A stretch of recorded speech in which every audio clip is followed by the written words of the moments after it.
آج کی ویڈیو میں ہم بات کریں گے ان عظیم صحابہ کرام کے بارے میں جنہیں کاتبین وحی کہا جاتا ہے۔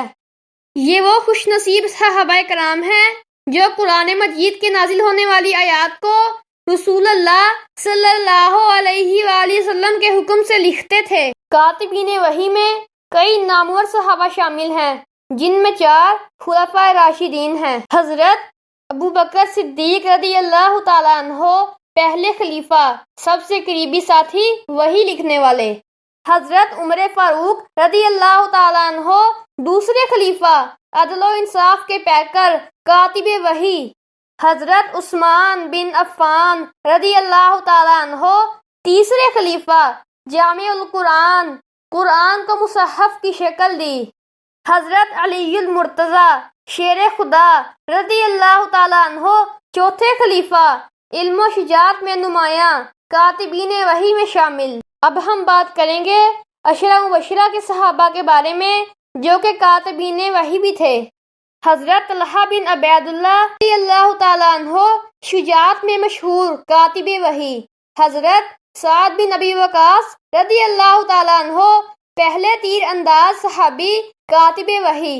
حضرت زبیر بن عوام رسول اللہ صلی اللہ علیہ وآلہ وسلم کے قریبی صحابی، کاتب وحی۔ اب ہم بات کریں گے دیگر صحابہ کے بارے میں جو کاتبین وحی تھے۔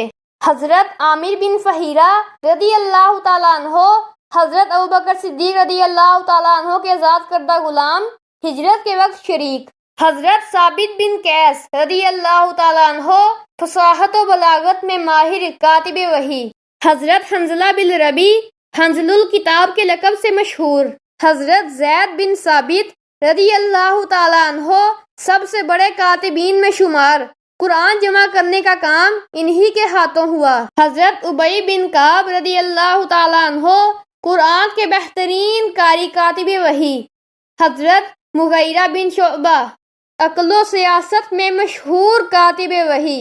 حضرت ابو سفیان رضی اللہ تعالیٰ عنہ فتح مکہ کے بعد اسلام لائے، کاتب وحی بنے۔ حضرت امیر معاویہ رضی اللہ تعالیٰ عنہ خوش خطی کی وجہ سے وحی اور خطوط زیادہ لکھتے تھے۔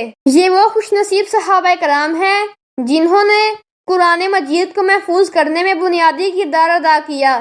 اللہ تعالیٰ ان سب سے راضی ہو اور ہمیں بھی قرآن مجید سے محبت کرنے اور اس پر عمل کرنے کی توفیق عطا فرمائے، آمین۔ اگر آپ کو میری انفارمیٹیو ویڈیو پسند آئی ہے تو میرے چینل کو سبسکرائب کریں، میری ویڈیو کو لائک اور شیئر کریں اور کمنٹ کرنا تو کبھی نہ بھولیں۔